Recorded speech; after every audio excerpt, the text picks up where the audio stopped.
Ready for the mosh pit, shaka bra.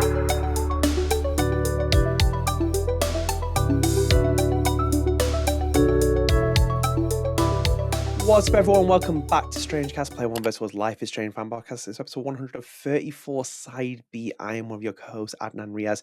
My co-host, Adam Evalt, is here. Adam, you're here. I'm here. I'm allowed to be here. It's crazy, Just dude. about. Yeah, I'm so excited, dude. Let's do this. Yes, the Valentine's Day special continues with Side B. We are recording this day. I've made Adam a mixtape as well and delivered it to him for Valentine's Day. But yeah, we're back. So obviously we've got a couple more topics. We're kind of doing a catch up with all the other things as well. Obviously, if anything happens in between this period, we'll pick up in future episodes and whatnot.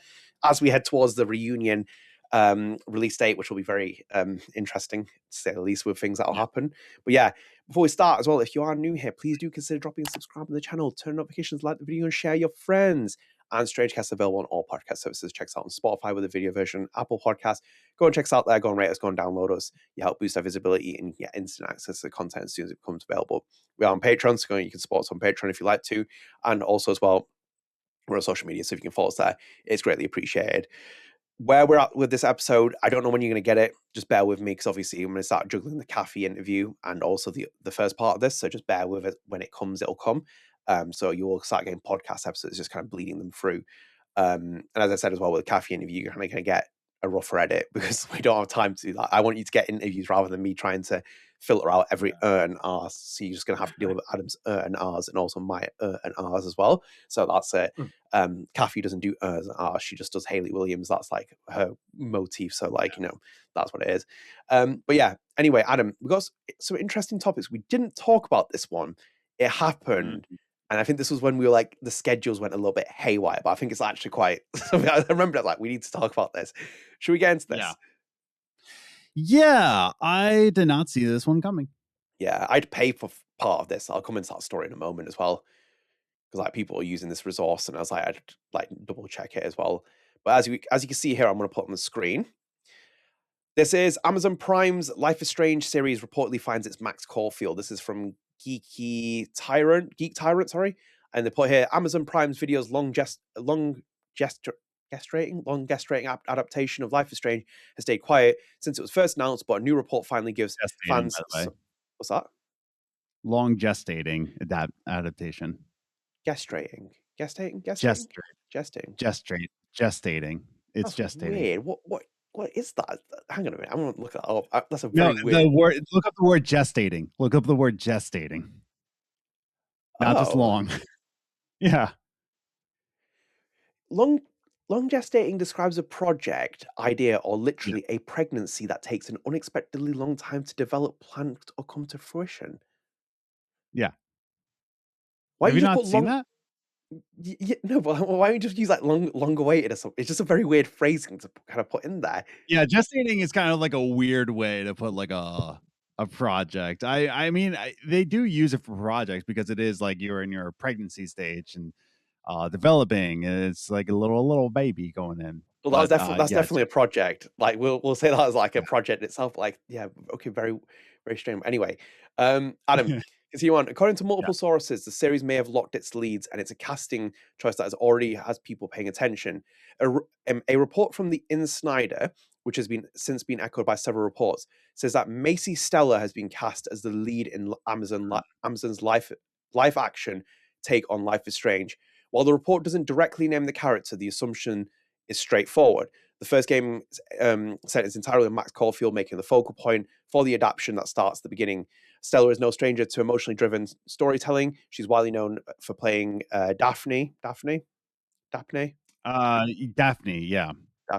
on Nashville, and recently earned serious attention for her performance in My Old Ass, which picked up multiple awards, including a Critics' Choice win for Best Young Actor or Actress.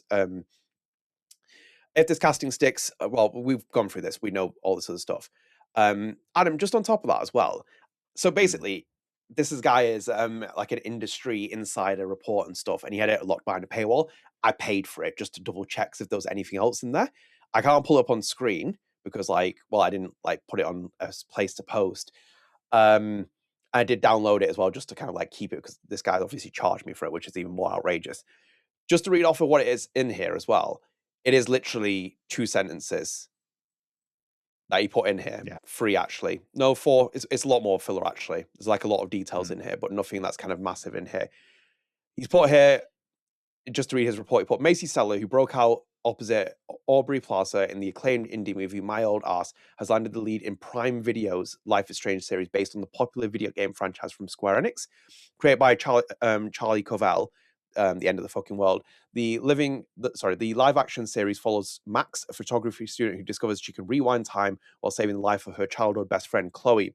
As she struggles to understand, he mentioned all that thing. Margot Robbie's Lucky Chat banner is producing alongside Story Kitchen, Square Enix, and Amazon MGM Studios. Mentions all the other stuff. Stella starred in the TV series Nashville before earning strong reviews for her turn in My Old Ass. Later this year, she'll be alongside Ewan McGregor and Anne Hathaway in David Robel Mitchell's sci-fi thriller Flower Vale Street, and she's also appeared in Maud Aptow's directional debut Poetic License. Additionally, Stella is attached to the role opposite Sam Rockwell in the indie movie Tumor. She's represented by CAA and Entertainment 360. So, whoa, yeah, she's represented by a union? What? How dare she? Exactly. Square Enix never stand for a union actor. How dare they? I kind of like went into like just to check that as well. So yeah, it's very vague. He doesn't actually mention it's Max, but then mentions it in the article. And he says the lead, which I'm kind of a bit like, hang on a minute. But assuming it is Max, because obviously they are doing it on the first TV show and stuff like that. What do you think? I can show you some photos of her as well. Well, like my wife's on the other side of that. She's like a huge Nashville fan. Let me get a quick survey. Hey Liz. There we go. She's probably busy right now. Don't come in the room though, but I wanted to ask you a question, but she's busy. But yeah, she's a huge Nashville fan. So I know they're big into this. I don't know anything about the show. I'd never watched Nashville. But I assume that she's a good actress. I don't know. I haven't seen any of these. I know My Old Ass. I want to see it. Here's a little thing for you, because I actually went and did this as well, just to double check. This is where it's a little bit right. So if we go on to Wikipedia, hold up. She's 22. Yes. Too old. We got the Emma Myers one, didn't we? It was like, no, she's too old for that. Here's the one thing which is a little bit like, So if you go on My Old Ass, obviously that's the one that she's really credited for, right? Look I want to see this. And then look over in the corner. Look who the production company is. Hey! Lucky Chap Entertainment, and it's also distributed by Amazon MGM Studios. By Amazon. Yeah, there's the connection right there. Yeah, it's unfortunate for Emma Myers, but like that's the other thing. Like I don't want to throw off. Look there as well. Margot Robbie did the pre-production meetings and was on set during production. Yeah, look at that. Is this selective picking, like, or are we just being like a little bit too facetious there? Well, that's the thing, though. It's like I haven't seen Maisy Stella act. I don't want to throw her off. Like I have not seen anything from Maisy Stella. So, like, again, I'm gonna have to. In fact, I will text. I'm gonna text my wife. I don't want her like coming in a room and be like, "What do you want?" Because barging in, she's like, "Who am I doing?" I'm like, "Dare speak to me." Her first appearance on here. It's like, here we go. Was Daphne was the name of the character? It was Daphne? Yes, in Nashville. She can come barging in if she wants. She can make her debut. Yeah. She doesn't like being on camera too often, so that's fair. I'm texting her right now. Was Daphne in Nashville a good actress? That was the connection that I pulled out there. I was like, right. Well, like that's the thing. Like I haven't really seen Emma Myers in a lot of stuff. Like I just saw like, oh, she has a good vibe. She's a fan of Life is Strange. She definitely like pulls off the Max look. But like I never really saw Emma Myers act. Yeah. In the same way that I don't want to throw off Maisy Stella. Yeah. Because like there's plenty of stuff I wanted to see her stuff and I just haven't gotten around to it. but like, so I don't really want to throw her off in that way. Like, does she pull off Max? But like you said, there's a connection there that My Old Ass was produced by Lucky Lucky Chap. Chap and distributed by Amazon, which there's a connection right there. And if you don't know anything about Hollywood or how you get your roles, it is like who you know. Like it Yes. really is just kind of like it's between being in a union in an actors guild as well as who you know. Yeah. Look, Yeah. it's also the same with like nepotism as well. Like, look, I know because I know Yeah. Mila Jovovich is Eva Anderson was linked with this as well. There's nothing wrong with being a nepo baby, for example. Like if I was had someone, heaven forbid, and I had a child and they became a nepo baby, somehow became famous. I'm like, cool. Like you know, they've got their rung up on the ladder. The only thing with nepotism as well is that you just have to accept it. The minute you accept nepotism, you're fine. Like people will approve of you more. So it's the same with like this goes back all the way back to The Godfather Part 3 with Sofia Coppola. Got absolutely slammed because it was like there's nepotism from Francis Ford Coppola. It always happens. The worst thing you can do is shun nepotism. Just say that you're a nepo baby. People accept it and move on from it. If you don't, and then you try and play the cosplay of like, oh no, I was working class and I did all this on my own. No. Yes. We don't like that. We know when people have put the graft in and the grind in. It's like if Adam had a child and somehow he became the next Hans Zimmer, and then that child was like, well, I made it on my own. I'm like, wait a minute. It's like, I remember your dad. I remember what he was doing. It's like that child. Wait a minute. I remember your asshole father. Yeah. I know who he is. Yeah, I know him. It's like, and no, you can't play that game. And it's the same with this as well. As you said, connections, things lead into it. Adam, just as interesting one as well. I can't pull up on the screen for some reason. This is a bit annoying that it doesn't do this. I actually put this on Instagram. It blew up as well. And it had about 5,000 reactions and stuff like this. And I put a poll in there. And unfortunately, the poll doesn't show up on the webpage. It's a bit annoying.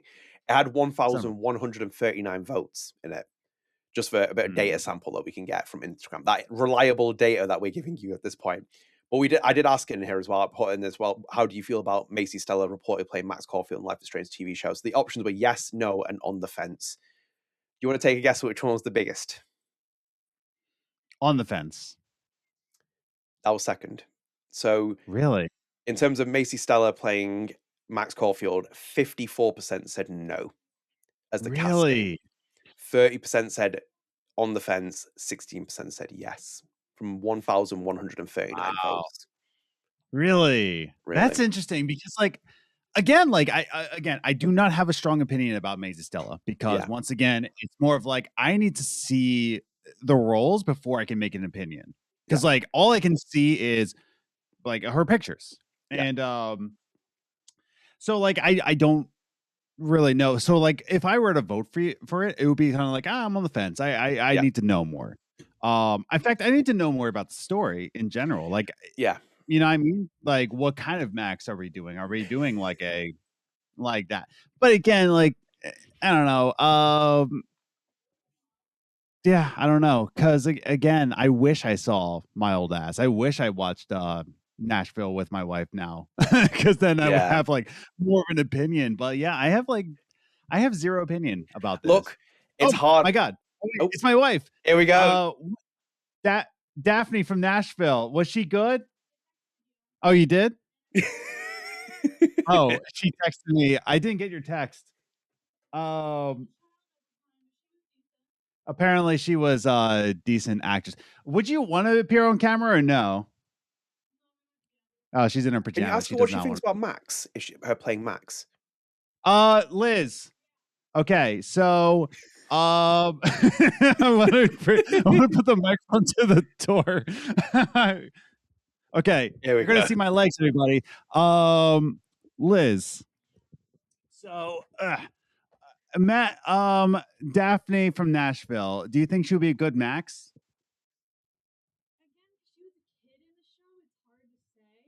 Yeah, I don't know if I can hear you through the mic, but she was a child. Do you like my legs, Adnan? Valentine's Day special, Liz. Valentine's Day, baby. But apparently she was a child in Daphne, so it's kind of like weird to say. So apparently she does have a raspiness to her voice, like kind of like Max. So apparently it could work. But yeah, you're saying that Daphne, like, because she was a child actress at the time, you can't really tell. But like it wouldn't be like the worst choice in the world. You're saying she says she doesn't think so. It could be possible because again, she's also in a new movie with Aubrey Plaza called My. Me too. I wanted to see it too. We just never got around to it. Maybe we should do that today. I love you, babe. Happy Valentine's Day. I miss you. Okay, bye. I'm being trapped by a British person. Okay, bye. Love you. This is like proper like the most TV anchor thing we've ever done. And cutting back to the studio. Thank you, Adam. Thank you, I'm Adam, here for that with report. reporting on a Nashville live on the scene. The true Vox Pop people that you just got there from Adam's wife Liz, who's just give us that input. No, very interesting that she said that then. So she was very young and yeah. Yeah. It's just hard, isn't it? Because like, for example, like I do think like Emma Myers has the profile. It would be massive in terms of putting eyes on something. It costs money and whatever else. I know that's going to be a factor, but it's that kind of thing where people have kind of like set the expectations and playing Max as well. Yeah, I get when people put Sophia Lillis, and also Emma Myers there. 'Cause I'm like, you have to look. It does come in that thing where you have to look like Max. Obviously, we live in a world and age of like makeup and everything else. Like we can do stuff like that. It's not me playing Max, for example, is it? Like, come on. But like, you know, I'm sitting there thinking like, ooh, I'm like, it's gonna be interesting. It's like I'm not gonna shoot the messenger down. Like, let's see what she does. And I will probably watch this movie as well just to see what they're like as well. Her performance. especially yeah, My Old Ass I think will be the definitive way to see like how she does as Max. Yeah. Just because like it's when did it come out? 2024. It came out. Sounds like I think it's definitely recent. I think that was 2024. Let me have a quick look at this. Yeah. Yeah. So we have a more recent Maisy Stella to look at, but like yeah, it really is like I don't know, but like what my wife just said, like she has that raspiness, like she could play a Max, so it kind of is kind of like yeah, we'll see. I there's definitely worse choices than Maisy Stella. Let's put it that way. It's like a compliment and also an insult at the same time. Like, honestly though, because like it's like being real, it's being on the fence. It's like, hey man, there is a worse choice. yeah. To play as Max. Like we could have Aubrey Plaza playing Max. You know what I mean? It's kind of like, oh yeah, Maisy Stella. Sure, why not? You know? I am seeing a lot of that actress who's playing what is it? Bella. Oh shoot. Bella Ramsey. So I'm not sure if we're like seeing a lot from Bella Ramsey and Maisy Stella. I had to like look at the notes to remember the actress's name. But yeah, like there's a lot of connections between them. So I don't know. Yeah, so I'm interested to see. I'm interested. I will go see My Old Ass. Where like is it? I guess is it Amazon then? They've sold us this, haven't they? Let's have a look at this. Also doing it in real time. I'm gonna actually watch this. I was on my list after they announced it. It's just getting to it. So it's definitely gonna be. It's got to be on Amazon, isn't it? It's distributed by Amazon. It's an Amazon Prime Video. Watch now on Amazon Prime. Yeah. Yes. There you go. So there you go. Yeah. Yeah. So I'm interested. I might see it today. We'll see. Right now, My Old Ass has on Rotten Tomatoes. Rotten Tomatoes has a 90%. Yeah, well, 6.9 on IMDb is a bit like, okay.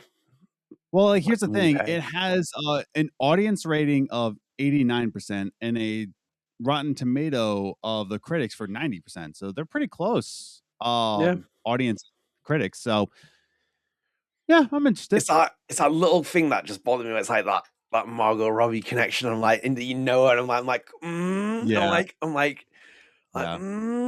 it's just I'm a bit like, oh, but it's just a tall order. Like, God only knows who plays Chloe Price. Like, you know, that in itself is a different animal as it is. I think probably the easiest role to be casted is Rachel Amber. Right, I'll be talking to each other like, I'll play Rachel Amber. I was like she's not even in the game. Abby. I'm like in the TV show. I'm like, she's dead. Like, you can play the body bag. She's like, yeah, it's like free work. Like, you know, yeah, work. That sounds like a great role to me. I'll play Rachel Amber. Hell yeah. Well, yeah, just I mean, like, yeah, it's an interesting pick though. It's a very out there pick as well.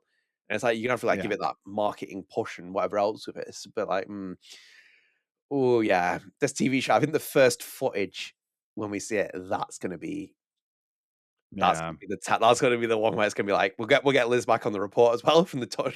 Go back to the door. Report from Liz. I'm here reporting with my wife again. But yeah, no. So like, we'll see. It's kind of like we'll watch My Old Ass, and then like we can like make an opinion from there. Yeah. Or like at least like a loose opinion. Like, okay, well, we saw her in this. Maybe she could play a Max. But it sucks that like Emma Myers was a fan of this of Life is Strange, as well as looks like Max. So Also, it's a personality, man. I've watched an actor's personality is always like, you don't know Olivia Lepore as we do because we interviewed her, and when you see her off camera, so she's Swan. She's literally just Swan in terms of behavior. yes, Like even the funny laughing as well on the podcast is not just her being like as a Swan replica. It's actually Swan Holloway in real life, and it's like, yeah, that's what you need. And when I watched Emma Myers interviews, I was like, oh my god, I was like, she's perfect, because when you watch the I know. introverted behavior, I was like, oh my god, this is even more scary of like how she is. Because obviously people like Enid and all these other characters, I'm like, can't base it on that. You need to see who she is as a person. I was like, oh my god, it's like literally looking in a mirror a little bit in terms of the yeah, personality and stuff. And the same with like Max as well. Hannah Max. Hannah's very much like Max in certain ways as well. Like just like that timid and nature and all of this stuff. So yeah, we'll keep you up to date with that. But I think the footage is going to be the first one. Oh my god, this is gonna, oh dear lord, like it's going to be something else, isn't it? I hope there's some good cameos in there. Oh yeah, hopefully. Get Day back. Get Day back. Adam, next piece. Let's go into this quickly. As you can see here, Adam, I'll pull this on screen for the lovely people. They are still continuing to market Life is Strange Reunion, and they put a new video out here, as you can see. If you're an OG Life is Strange 1 player, you might be wondering how on earth Chloe is back. For a percentage of players who sacrificed her in order to save the town of Arcady Bay, Chloe can't be back, right? Well, allow you the lowdown on how everybody's favorite queer punk has returned to us in Life is Strange Reunion. Did you watch this video by any chance? No, I did not. I'm not on X, and it might have been on Instagram. It's on YouTube. It's on everything, Adam. You should be keeping up to date with this. But anyway, so Lucy Hale's narrating it. Lucy Hale's Square Enix's video brand creator as well. Always does a great job with these as well. In it, there's a couple of new shots and stuff and clips of Chloe. They explain how Chloe is back, obviously, as we established via the timelines being merged, etc., etc., etc. Obviously, if you see the response when they put like, how is Chloe back? You can imagine what the Reddit and YouTube responses were, which is like, well, yeah, it's like for money and whatever else. Well, essentially, they've established that, the timelines have merged, the impossible memories have been made. Chloe's back from this. She's traumatized from the events of it. They even explain double exposure here because they're giving the, the background and stuff as well, what happened on the in the previous game before Chloe's comeback. But yeah. Interesting nonetheless, because I'll say this again. If you do not think that they're pivoting from this direction, the way that this video is marketed and stuff, this doesn't even align with what the ending of the last game was. Barring that one or two conversations that happened with like Moses and that trinket little information, Chloe Price is very minimal towards that story.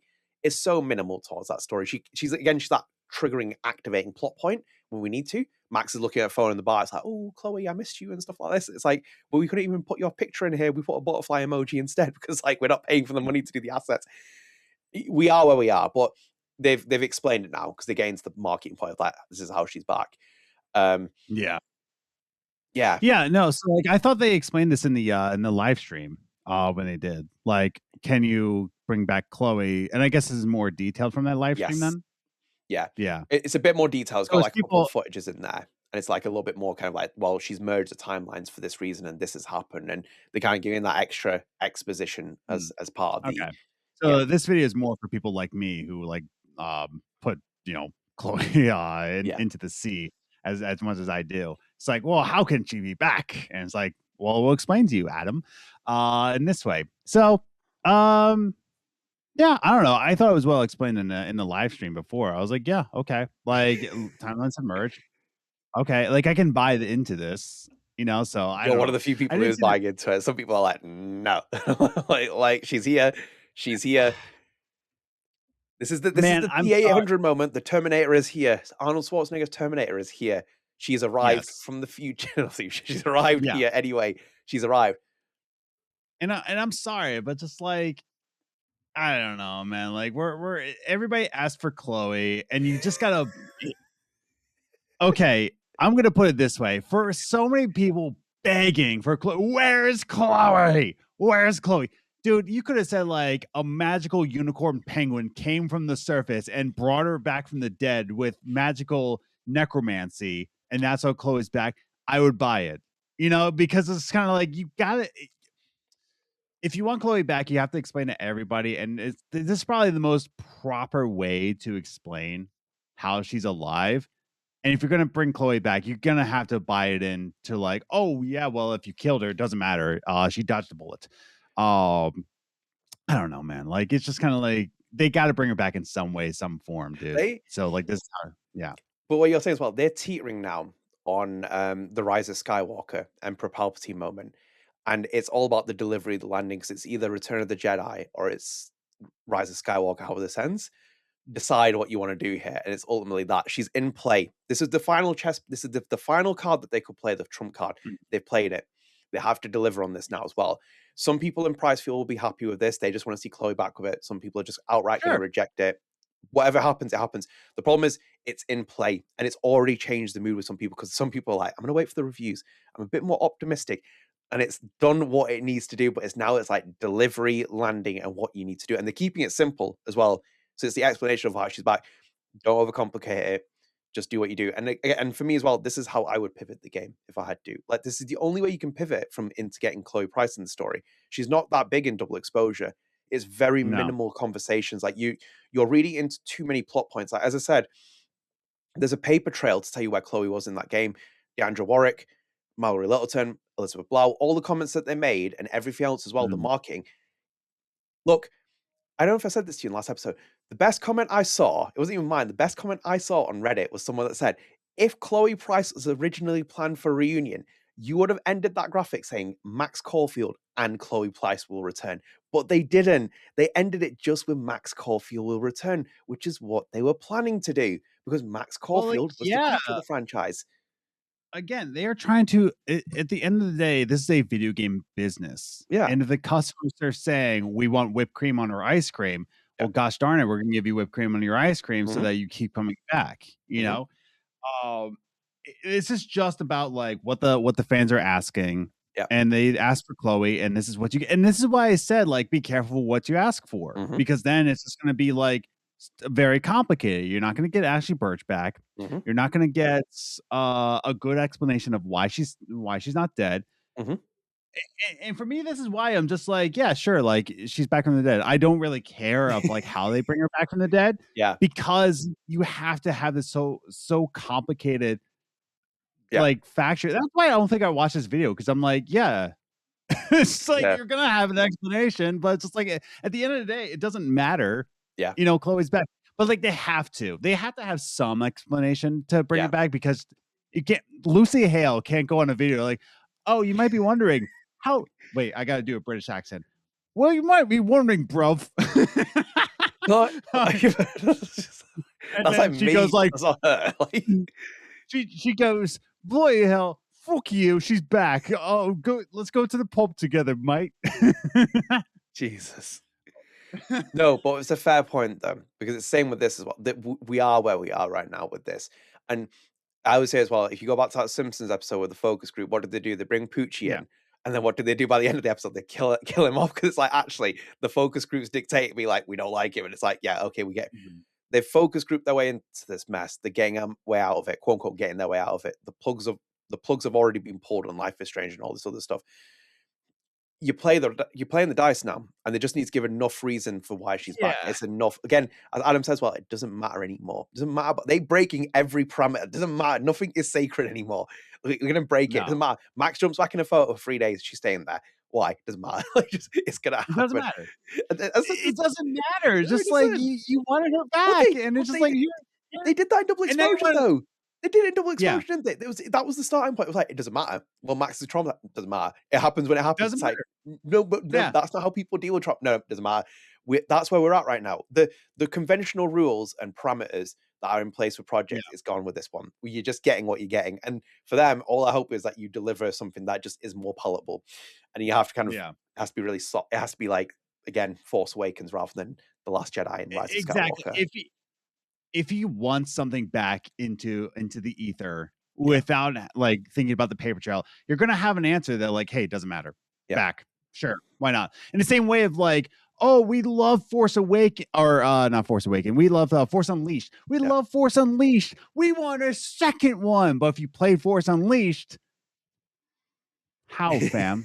And so they just said like, well, we want more. We want more.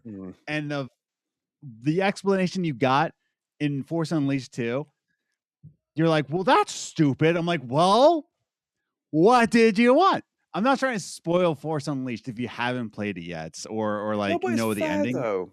It's fair, Adam. Yeah. It's like if someone said, "Now let's make The Godfather Part 4 and bring Al Pacino back." No, why? He's already delivered seminal performances. No, it's not going to happen. If Coppola's not involved, it's not going to happen. It happens every single time. We repeat the same mistake, hoping that there's a different outcome. And it's like, unless it's some completely different delivery, it's fine. Otherwise, leave it, because you're going to create a mess. I'm being honest as well. I'm not here to poo-poo on your parade. Some things really like to be kept nostalgic for me. Some things still are. I do want to bring back Dunkaccino though. Who? Okay, so there was a commercial back in the early 2000s, I want to say, with Al Pacino, and Dunkin' Donuts had like a cappuccino, and it's like and then he referred to himself. He's not Al Pacino anymore. He's Dunkaccino. And so like the whole commercial is him like dancing around and singing that he's Dunkaccino. That's just bizarre. That's so bizarre. Who is a Dunkaccino? What's my name? Dunkaccino. Like he's like rapping in the commercial, dude. That's probably that's actually probably his arc where he kind of fell off when we went to meet the Fockers and everything. Like that's thing where it's like the setting up point. Jesus Christ, Al Pacino. Yeah. Oh my days. Yeah, dude, it's not great. But that's what I mean though. Like I feel like the explanation is just, it is what it is. You Chloe's back, you know, what are we doing? You know, and Lucy Hale is doing the best she can to say like, well, this is why. You know? Lucy Hale was already doing the best, making those murder mystery videos when she knew that there's no killer at the end. She's like, well, making 4 murder mystery videos, and we don't know, none of these people are that. It's like, hang on a minute, who is the actual killer? She's probably recording it like this, and she's like, pause it. Who is the actual killer? It wouldn't surprise me if she was like that, because she's probably like, who is the actual killer? I'm not going into that one again. Anyway, Adam, should we continue on? Yes, let's do it. This one's an interesting one. Adam, obviously, we have the Life is Strange Welcome to Caledon University book coming up, and I'll move over to here. And some of the pages have surfaced online. There's a Reddit link there from Life is Strange Double Exposure Reddit. So we got our first look at some of the pages. So as you can see here, this is the Chris Farnell's book that's coming out in April. It's been rebranded as well. It's got like a Life is Strange reunion sticker on it now as well. It's kind of like a bit of a different style of it. And as you can see here, there's a page here with Max Caulfield, a bit of nostalgia as well. Like, you know, welcome to the Max Caulfield's photography tips, a bit more kind of like layered compared to Double Exposure. If you keep going on as well, you can see here a bit more details about comedy night as well. I think I can see where you can see where Amanda's character has been relegated to. Just gotta point that out. Because very much like a side character now. As you can see here, Adam, as well, the campus.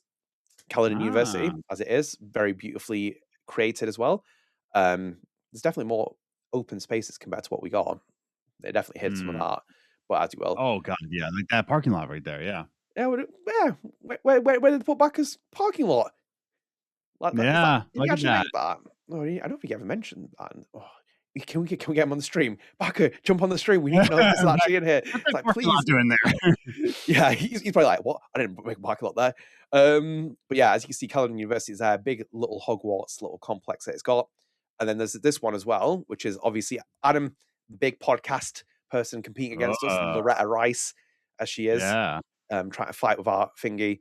So yeah, a couple of photos there. I think there was one about another guy in there. I think I can't remember who it was. Hang on a second. I'm going to pull up the Life is Strange Double Exposure Reddit page, because I think there's another image that I didn't post in that one. Yeah, there you go. And you have this one as well. And Adam, there's the new principal of Caledon University, Owen Teller, who we spotted in the trailer as well. Yeah, look at that. Your new favorite character. Teller. Yeah. That's And great. Yeah. yeah. I Hey, Diamond's still there. hate. What's that? Diamond's there. Oh yeah, People wonder about look Diamond. at I forgot that. about Yeah, Diamond's there. I mean, she's going to be a pretty pivotal character into reunion. that. Yeah, Yes. gosh, she's gonna be petty that way. Like, literally, like it's gotta be like. Uh, Yeah, I do hate how they like fired. What's the principal's name Yasmin. in Double? There she is. Yeah, Yasmin. Yeah, there we go. I hate how they fired her for no particular. Dude, she gets shot in the arm and like you're fired. Like your daughter shoots you in the shoulder and you lose your job. Like what the heck? Um, like I don't know. The board has told me that like with my dislocated shoulder due to a bullet pushing it out of its socket that I should step down from my role. Look, she's got a cat on her head. Okay. Yeah. Very nice. But like, yeah, I don't know. Does this yeah. So like, I don't know. I guess sure we got a new principal. I guess we're trying to like steer the ship in a different direction. Um I don't know, man. Oscar Wilde I get it. mentioned, and Mary Shelley mentioned. Oh, look at that. Yeah. Dracula's mentioned. Look at Yep. that. Well, look And at Mary that. Shelley's Frankenstein. Everything. Yeah. Yeah, no, it's cool and all, but like, yeah, it's just so weird. It's gonna be a weird feel of a game, dude. Like, Yeah. I don't think it's gonna be bad. I'm still standing by that. But like, it's gonna be such a weird feel, man. It's gonna be so weird. It's gonna be like Yeah. it's gonna be like a melted McFlurry, isn't it? You can like taste Yes. something in there. You can like dip your spoon into it. It's like, hang on a minute, why is it melted? But it's got like a hot spot. Of all the different ingredients have mixed together. You're like, yeah. It's there's too many pivot. Again, look at it, guys. Like, look at that for example. Like, that is a pivot from it. Like, she's like hosting the comedy bar. Like, now she's just become the bar manager, proper, like, full on. Look, she was in that role anyway. She was doing the bartending stuff. But look at how that is presented as well. She is side character relegated 101. Like, you are now in the official side character realm of it. Chloe Price and Max Caulfield, the most important parts of it. Everyone else is surplus to requirement in this game. You can tell the way the game's gone. Even Safi, the Safi direction is so weird. It's like massively Well, like changed. that's what I mean, dude. It's like this is going to be such a change of dynamic that everybody's asking, like, oh, do we think we're going to see other Life is Strange 1 characters? No, because they are just so focused on Max and Chloe, which again, like, I don't think you should expect much of character development, even with Moses. They're just going to be so sidelined. Yeah. To try to land a plane with Max and Chloe. No one else is really going to matter except for Max and Chloe. This is the only vehicle to which is again I can't remember, did I say it in part A or side A instead of side B of saying it's like I hate how this is how we're ending things. I said that in side A. Yeah. This is another reason why I'm like I hate how this is how we're ending things. This is the only vehicle to land this plane. Mm-hmm. Is to be in a place that like has a million different side characters that we're also going to sideline, even though we've got invested into those characters, yes, including Moses, including Gwen. Which, like, if Gwen did stay into the series, like, you would be disappointed because Gwen would be very much sidelined in this story because we are so focused on Max and Chloe. So I just don't like how we're ending things with Max and Chloe, but we do have to end things. It does have to end. Yeah. Like, unfortunately, and this is the only way. Yeah, you have to end that vicious cycle. This is the way. Oh yeah. We have to end the vicious cycle because it'll continue, and you're right as well. Like we are where we are. Like even Moses, when you said that thing about him being relegated, he's like assistant to Max. He's like that little like I'm here to help you, Max kind of thing, and he like pops up and it's like, oh dear Lord, it's like he's actually being relegated. Again, I was talking. It's one of the podcasts where they talk about Lightning Returns as well, Final Fantasy. It's like Hope, the character Hope that they make appear in that as well. Yes. He is relegated to like he is literally like the most side character ever until when he needs to be. It's like literally the entire game is just focused on Lightning. They're like, okay, we now understand you liked Final Fantasy 13 Part 2 with the way the mechanics went and things got better, but we know you didn't like the fact that lightning's on it, so we're going to put the camera right on her. It's the same with this. It's like Max and Chloe. Mate, look at the marketing. Look at how they're doing things. Chloe Price is front and freaking center of everything, man. Like if there was ever any inkling that they were going to make her that important, again, it wouldn't be mentioned in the last game because you would have subsided that like massive unrest. It's like, oh, well, Max and Chloe come back. They went into full shutdown mode after the game came out. It was like they didn't really talk about it, barring John Sauer doing some of the interviews where it's like, we left breadcrumb trails. It's like, yeah, the breadcrumb trails are being set on fire at this point with what you were doing with the game at that point. But this is like, I think it's just, we are where we are. Like, even the way that this was presented, remember, this was revealed last year and they've already changed like a little bit the style of it. It's like, well, there's double exposure details in here and also reunion details. And here's a new little strap at the bottom, which has reunion on it. I'm like, we need to just get this. We need to get this out. Like, come on, let's just get this out. Yeah, interesting nonetheless. I don't, again, it's just, it's not against Chris Farnell. It's just like, it's like, welcome to Caledon. It's like, they as I told you as well, like when it's welcome to Caledon University, this was planned. They were going the full distance and everything in terms of using the setting and stuff. It ended the way that it did. But that's what it is. Adam, should we go into our next couple of pieces and then we can wrap up here? Yeah, let's wrap this. Let's wrap this plain and bacon. Yes. So I'm gonna go up to here. Adam, an interesting one. So we haven't. Oh no, that's the wrong piece. We'll come on to that in a minute. Where you go? There we go. Right, there you go. So Adam, they put this out on the Life is Strange Twitter page. It says, how will your story in Life is Strange? How will you set up your story in Life is Strange Reunion? Depending on your canon choices from the end of Life is Strange 1 and how your relationships played out in Life is Strange Double Exposure, you'll get different branching dialogues throughout Life is Strange Reunion. So no matter if your team Bay or Bay, your choices will be reflected in the finale to Max and Chloe's saga. So as you can see there, different options of the cards: romance Amanda, Chloe survived at Arcadia Bay, friends with Chloe, rejected Safi, friends with Vin. If you go further down, it changes again. So at that point, you have friends with Amanda, Chloe died in Arcadia Bay, romanced Chloe, supported Safi, friends with Vin. A lot of friends with Vin's. Oh, that's the one that he's kissing her. Friends with Amanda, Chloe died in Arcadia Bay, friends with Chloe, supported Safi. Do you think that's the worst option, actually? Variation. I feel that's some people's worst nightmare, isn't it? Friends with Chloe, friends with Amanda, supported Safi. Yeah, that's the worst one. Yeah, that's the worst one, isn't it? That's definitely the worst one. You supported Safi shooting her mom in the shoulder and losing her job. And then you kiss Vin. Oh wait, you're gonna quote it. Oh, viewing the quotes. I want to see which is any. Like, wait, go to the first one. Very first one. Bro in life. What Jesus the Christ. Heck? Oh my god. Almost a fucking crime. Yes. Don't worry, the evil Life is Strange isn't real. It can't get you. The evil Life is Strange. Yeah, it's definitely that one, isn't it? It had to be that one. I've never seen worse choices. I've never seen worse. Yes, dude, that is the worst, dude. That's the worst. Sinister. Yes, 100%. Oh, that's great, dude. Yeah. Is this hell? Yeah, is this hell? Yeah. Definitely the worst option, that one. That's the awful option right there. But yeah, again, like this is where you're at now, because when you brought Chloe Price into the story now, this all gets thrown off the balance because you have to try and give weighting meaning to these ones. Yeah. And it's like does anyone really like that? That was such a ridiculous decision to reject that. Like that had no bearing on anything. They could have just scrapped that by now. It's like just move on from it. Yeah, it's just damn. It's dumb. It's just dumb. But like, here's the thing: this is what they have to work with, dude. Like, this is what J.J. Abrams had to work with after Rian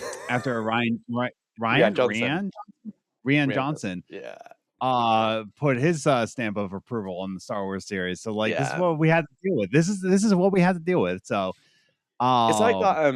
It's like Joss Whedon one way. Was it what he was watching? He's watching one of the Avengers films, and I think he's making Iron Man 3. And it's like when they take out Tony Stark's heartbeat, and he's like, oh damn, and he's like, can't do that. It's like making something. You're right, Adam. It's like because like this is what the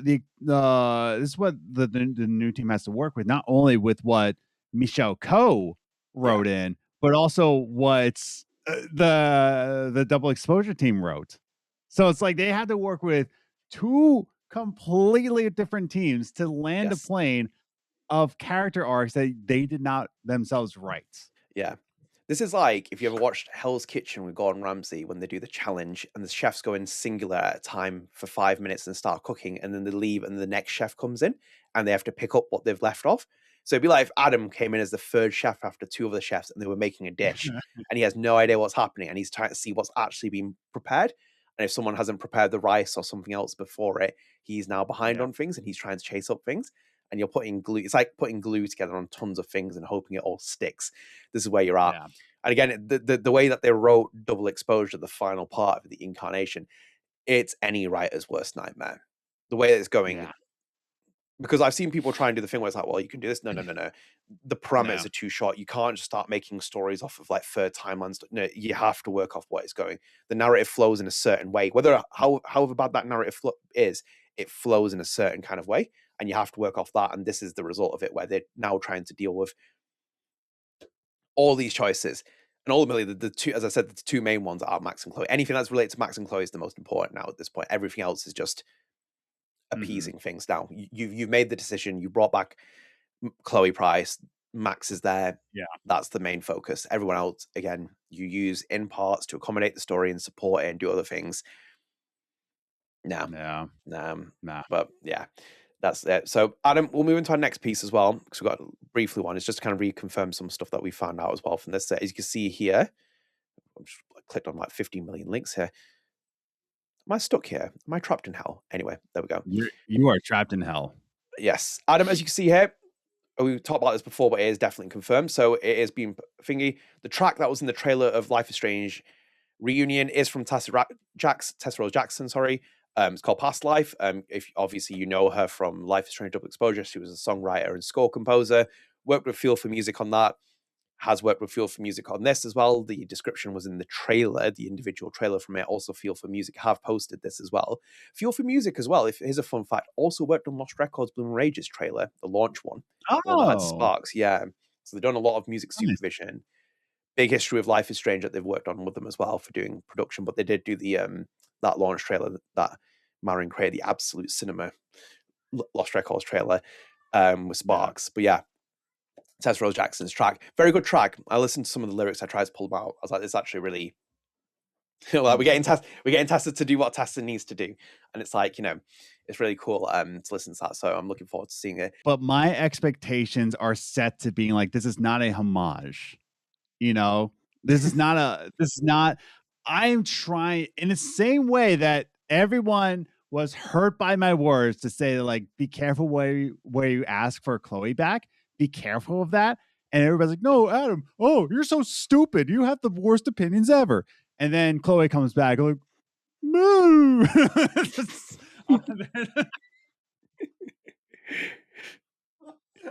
But seriously though, like I'm trying to like put it into the expectation of your minds of like, hey, if they do land a plane in that way, that they do contact these people, amazing. I'm so happy to be wrong. However, my expectations are like, Tess Rose is back. They might license tracks like To All of You. Like they might license tracks out.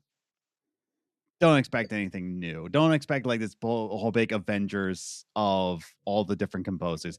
It's going to be Tessa Rose Jackson. I want to see that though. I want it to be like Anchorman moment. When it's like you have the Anchorman team. Okay, I want to see Star Wars be good again, but like we're not there. Hey, like I warned you and your ilk. You and your ilk. I warned you what would happen when you get rid of George Lucas. You deserve what you get, Star Wars fandom, for absolutely hating that man. We got rid of Don't Nod. We got rid of like all these teams, right? We got rid of half of Tech 9, man. Yeah. Like we're getting rid of more than George Lucas with this franchise. We're getting rid of like George Lucas and everybody involved. We're having a funeral, like, Adam. We're having a funeral, just to put it that way. Yeah. We're all there. We're all going to be... Tessa Rose Jackson's going to throw the rose on the coffin. I'm about to throw it as well. We're throwing the podcast on it. We're like, cheers for that, guys. Just bury my channel. That's right. This is the last thing I'll say about this, is that like either way, it's a win-win. It's like, like, oh no, I'm wrong, and I get like a big homage of like different composers in Life is Strange, but oh no, I'm gonna die. Or on the other side, oh no, I get the best thing that came out of Double Exposure, more music from Tessa Rose Jackson. Oh no, whatever will I do? Both ways with the music wise, it's a win-win for me, buddy. You know what I mean? So it's like if Tessa Rose is the only composer, that's great. Tessa did fantastic work. Mhm. If it is a big homage, great. That means we're doing. But my Speaking of which, expectations are, yeah, I'll let me bleed this into the last topic as well, because actually kind of yeah, like go for it. into it. It'll kind of just make sense to kind of bleed it, because then we can get wrapped up here as well.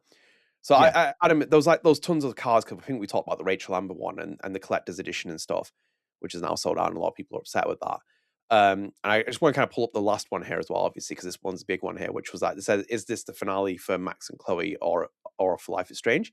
And they put, what the future may hold, we can't say. But Life is Strange reunion is the finale for Max and Chloe. Yeah. And it's just like the way it's been phrased, because it's like, you know, like we've seen things that have been happening. Square Enix being laid off, like all this North American and London divisions are pretty much annihilated. Deck Nine's in the rubbles with the rest of its studio. I mean, you're at the end road. Here's the funeral at this point. It's not the reunion; it's the funeral for us all to kind of be like, look, there's a TV show in the future and stuff like that, but it's like it's minimal now. The franchise is truly on its like last legs, isn't it?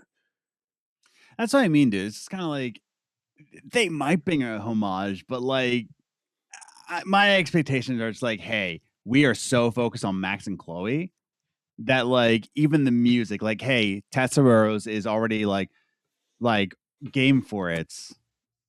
I don't think we're gonna get a big like thing of like different composers that from we might get something from Jonathan Morelli. I will say that. We might get something from Jonathan Morelli, but that's it. But that's why I think yeah. though, you have one composer and you have the other composers producing a track for it. So you have like one overarching composer who just does like the smaller songs and stuff like that. Then you have the licensed tracks that come in. It can work. So it's like they could bring in the past composers in terms of, you give us a track like Angus and Julia Stones, make us a track, please, and that's it. But there's also obviously an overarching composer who's doing the rest of it and just doing stuff. I'd like it to be Tessa, because it'd be quite fitting for her to kind of do it as well and give her a lot more freedom to kind of get this game done tonally wise as well. The darker tracks I think should do very good. I mean, the Past Life song was very good as well. But with the way the franchise is like, I mean, like this message is like, well, yeah, we are here where we are, aren't we? Like, we've put us in this position, barring the TV show, which is like in itself a different animal. It's like, it's done, isn't it? I don't know. Like that's the thing. I think they were just trying to land the plane in 2 years. Like they just said, like, hey, bring back Chloe, land this plane, make sure you just land in the correct way. And oh, by the way, you only have 2 years. Get it done. You know what I mean? So yeah, I don't know. I don't have high expectations on a big like concert experience in the music, Yeah, and look as well, the IP transfers back to Japan with this game as well. Like they're taking the IP back. What's a Japanese entity like Square Enix going to do with this IP from the Japanese branch? Like, we're now going to have can they write stories like Two Frenchmen? Samurai, Life is Strange. It's gonna be Life is Strange Shadows. Oh my god, imagine that! Jesus Christ! They probably coming of age story of samurais coming in. It's gonna be that's a samurai game that you that you thought that was being revealed. It's Daniel Diaz in the lead role. The 35th samurai games that come out in like the past 2 years. It's gonna be Life is Strange Samurai. Yeah, well, they always do that, don't the gaming trends? It's like, oh yeah, there's a bit of taste of samurai games, and here's 50 more. Oh no, we've done here. It's like oh no, we killed the genre, but Square Enix coming in like, whoa, we want to kill it one more time. Give that one more, like just a stamp on it. Well, they did that with the Max Caulfield return, wasn't it? It's like, oh dear, it's like, really? We've been through the Avengers phase now. We've been through the Marvel cinematic phase. People are kind of fed up with that. It's like, we don't want to do it. It's like, no, we're going to drag this up one more time and just bury on it. Yeah. It's just, as I said, it's very sad to see it end the way it has done. And the knock-on effect is massive. I don't think people are really understanding the knock-on effect of losing Life is Strange as an IP. It's already a very niche franchise, but this is massive, and especially for Don't Nod as well. Like, and people don't really understand the connotations it carries for a studio like that, the licensed IP, the royalties it gets, the recognition Don't Nod has because of Life is Strange. If those start to fade into obscurity, it makes it very difficult to stand out in terms of a name and stuff. Like, Don't Nod is forever associated with that game. It's the only one or two games that's been a success for Don't Nod commercially. And the other one, Vampire, not many people associate that studio with. They're like, oh yeah, it's cool, it's a focus game and stuff. This is very heavily associated with Don't Nod. I do wonder what happens with that, because it's like this was something that really helped other games as well that they'd make. But as you also, we'll leave it there. Yeah, that's all our topics. So thank you for joining us. It's been a pleasure. We have comments of the podcast and we have Spread the Wonderful Arts. This time, Adam's not going to run away because he tried to run away last time and he ruined it. We're going to go into comment the podcast. Adam, first, I picked two small ones, not as big. But first one is a big one, which is from the Lost Fan 2010. And they said on side A, episode 133, I missed the window for this one, which is a Patreon episode. Would you consider giving us 5 days instead of 2 to submit in the future, especially considering the unpredictability in when you open question submissions? We both responded to yes. That is all on me. I apologize. I've been absolutely terrible for it. The Patreon incentive will open up later this month. I'm going to try and open up in the week that we're doing it anyway, and you'll have a lot more time. It's me. my self-awareness of being like a slug has just caught up to me. So it's like, my apologies. I've kept that very late. And I might even copy and paste the text so you can just submit questions. It's just easier for me. I'm like, when I get to it, I'm like, oh, I can't be bothered putting this up. And I'm like, hang on a minute. These people are also subscribers, members, and supporting us. I'm like, get your ass in gear and do it. But no, completely understandable. Yeah, it will go up earlier. We're looking to integrate Patreon into the podcast a bit more. I think I might even look at getting a discussion session going into it where you guys can put more input into it, and also a comment on the podcast. I think if that's something you guys want, let me know in the Patreon section as well. If you want Patreon comment on the podcast, because we can put it in side A, because obviously we want to give back as much as humanly possible because you're supporting us on this, which is always amazing. So yeah, that one's done. And then Adam, the other one is from Nurhida. Oh, Nurhida, 1983. Yes. This person is known as 1983. Now, not George Orwell's 1984, 1983. Says here, I think Rihanna's voice does fit the older Chloe, and they did great based on the trailers. Agreed with Adnan's perspective on Lightning Returns Final Fantasy. Yes. If the reunion mimics Final Fantasy 13 Lightning Returns style in terms of its mechanics, since there's no chapters and episodes, then it's a possibility that the game is going to be difficult because of the time mechanics. I played Final Fantasy 13 Lightning Returns and loved it. And it's also pretty hard to achieve or find all the things in a single day. Hated Final Fantasy 13 Part 2. Because it's too confusing and too many timelines. Feels similar to DE. That's interesting. Fair. That's interesting. Yeah, too many timelines in Final Fantasy 13 too. Yeah, 100%. But like, no, like when you called out Lightning Returns in the episode, I was like, yeah. Because I was thinking Majora's Mask in terms of like almost like a roguelike. But no, I think Lightning Returns in the way of just the replayability of Lightning Returns. I think that's more matches with what this game could be. So like good call on that one. So honestly, that was probably the best take. It adds that jeopardy of like, because I remember playing Final Fantasy 13 Lightning Returns. It sold underperformed. And ironically as well, here's the thing. The development time for Final Fantasy 13 Lightning Returns was 1 year after 13 Part 2. And it's like, when you look at this one, I was like, oh my God. When I looked up afterwards, I was like, what? Yeah. And the game didn't sell. The damage had already been done with Final Fantasy 13 at that point in the trilogy. And, it didn't sell well. And obviously, in itself, someone pointed this out to me. Final Fantasy has never had a female solo protagonist since 13. Granted, there's only been 3 mainline entries since then, proper ones. But like, and obviously you have like remake where you can replay it, but they've never gone back to a female protagonist. I'm like, that's such a shame. I'm like, yeah, like I was there at the fabulous Novella Crystal series. They put stock value. Final Fantasy 13 versus. You're lucky you ever saw that. I'm still shocked that Hajime Tabata put out Final Fantasy 15, and I have such a love-hate relationship with that game. It has one of the best openings ever, Final Fantasy 15. That entire car sequence when they're moving, and the boys in that game, Noctis and his boys, Ignis and all of them, carry that game so much because the game goes off the absolute rocker in the later stages. But that relationship between the 4 of them is great, and Final Fantasy 15 could be special. On Final Fantasy 13, Yeah, because I remember there's a mechanic in the game where you can stop the clock for a moment, you like in a day, but it is Yeah. ultimate jeopardy. You're literally running around like, where am I going? Where's the side mission? I'm like, holy hell. I'm like, Hope, don't call me back up into the sphere because I got 13 Yeah. days to do this.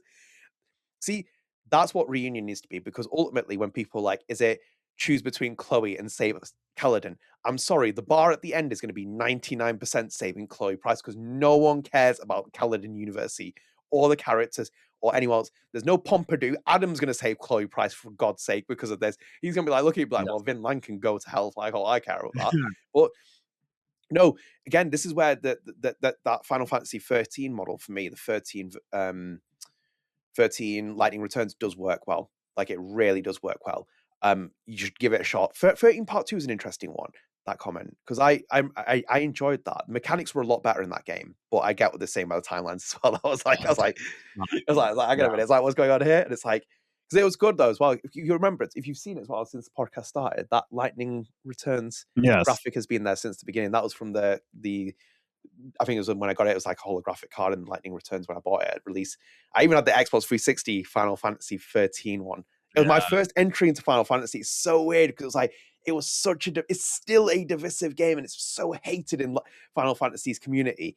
But I really enjoyed it, man. It was my first exposure to Troy Baker as well, who plays Snow, if you're wondering. Oh, wow. Yeah. Which is one of his forgotten roles as well. But yeah, it's all interesting, but I always love meeting a fellow Final Fantasy 13 lover as well, so it's quite nice. It's always it's a very Marmite entry, but yeah, Lightning Returns would be the format for me. Just create that jeopardy, create the replay value. I think it goes off Kevin's comment as well in the Patreon episode where he said, like, the multiple sequences playing through it. Yeah, do that. Make it branching as much as humanly possible, where it's like, these sequences can happen. Vin falls off the roof. This person happens in this kind of way. It's like, just do it in that formatting, because like, I think it's the best way of kind of going forward with that. So yeah, nonetheless, thank you for the comments. It's appreciated. Please leave your comments in the next podcast. We'll pick them out. Let us know if you like Adam's legs as well, for example. That was a big one as well for the moment. So you can rate them on a scale of 1 to 10. Let us know. Adam, spread the arts. What are you spreading today? My legs. Yes. They got that for free as well. I am spreading. So like because it's going to be a movie next month on March 20th. And I read the book. I read Project Hail Mary. I read it.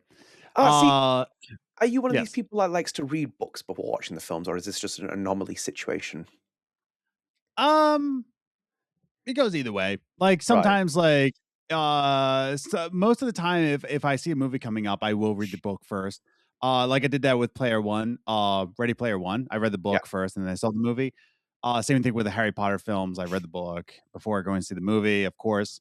But there's some times where I will read the book after. Mm-hmm. But this was a time where it's just like my wife got me Project Hail Mary for Christmas, the book. Yes. And then I noticed it was becoming a movie. So I read through it.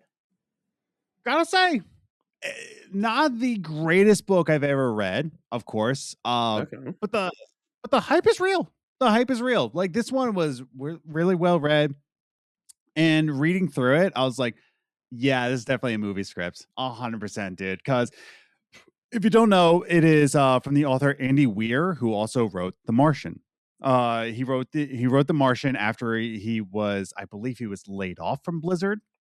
Right. I can't remember if he quit Blizzard or if he was laid off from Blizzard, but he wrote The Martian and then it got picked up by a major movie studio. We got that movie with Matt Damon. So then he wrote on to write another book, and then he wrote Project Hail Mary. This one was definitely written to be a movie. I'm going to say that much. Okay. So it's like, it's very entertaining. It definitely doesn't waste your time.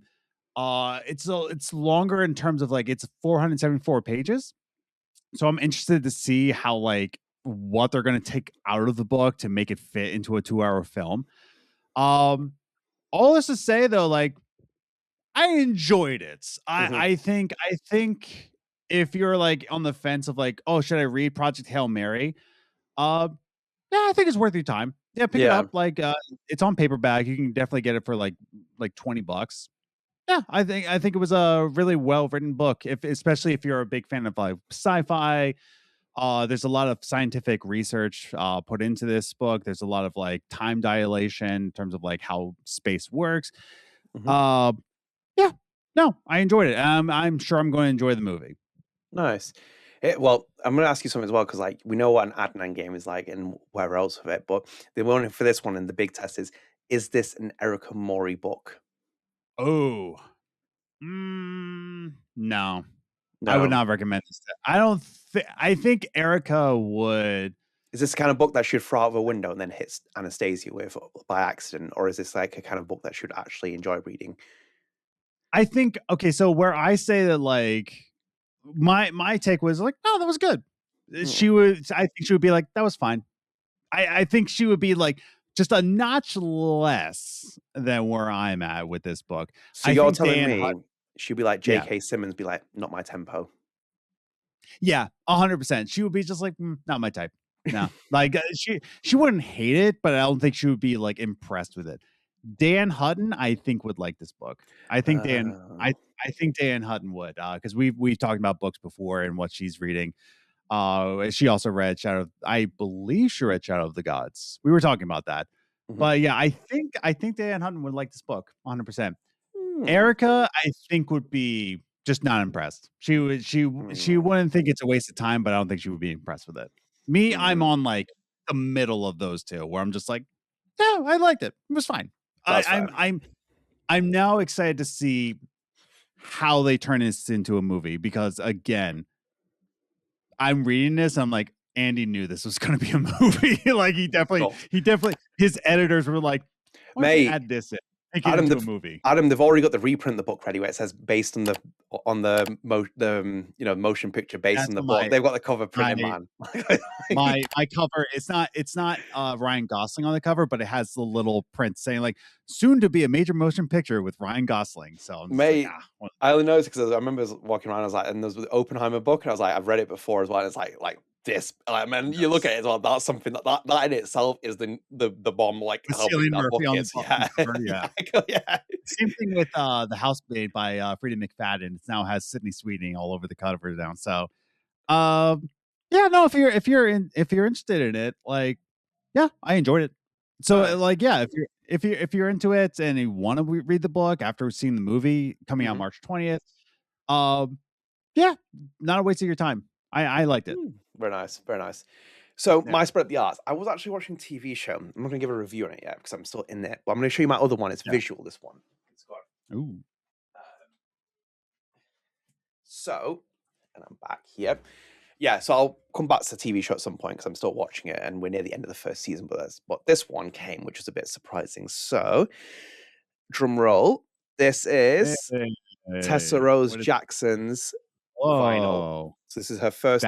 Cool. I think this is her new album that she released. She's no longer known as Someone, as she was once known as her music name. She is now Tessa Rose Jackson, which, if you are interested, you should go and watch her interview. She's very interesting, like when she talks about her history. That's why, because she's now going on tour. She is on tour in 2026.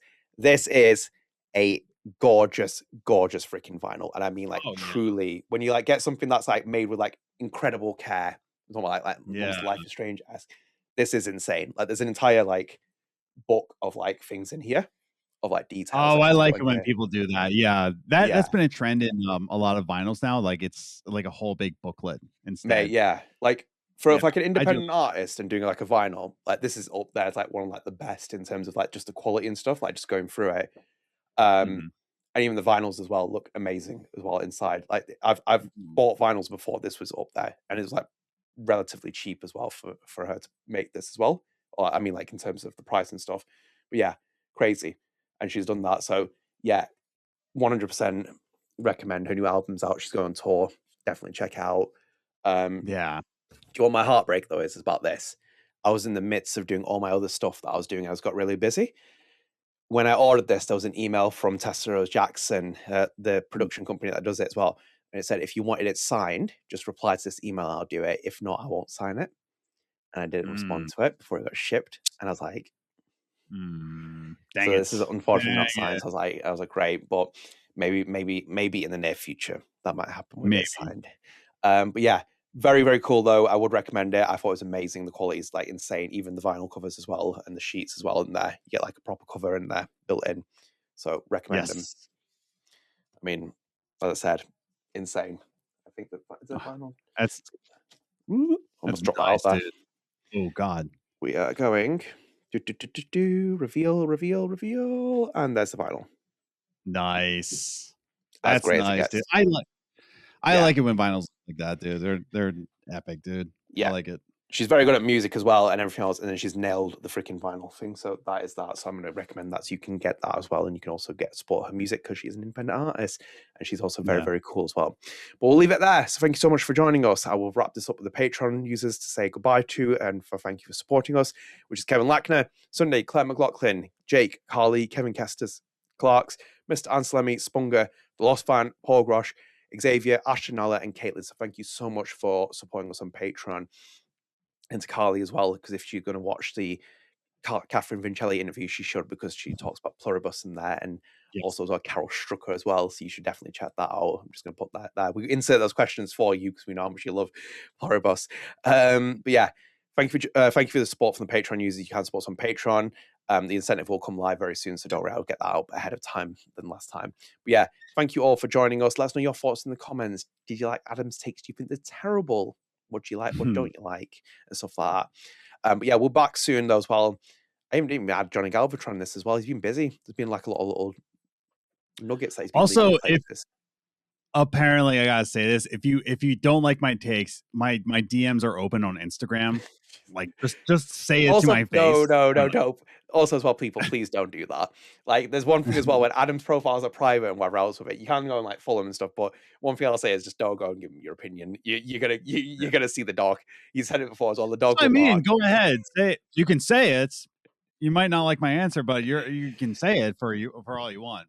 Oh, it's gonna be the dog barking. It's not worth it, guys. But yeah, let us know your thoughts in the comments. Did you have a terrible opinion and whatever else of it? You can slander him. You can't slander me though. That's the main thing.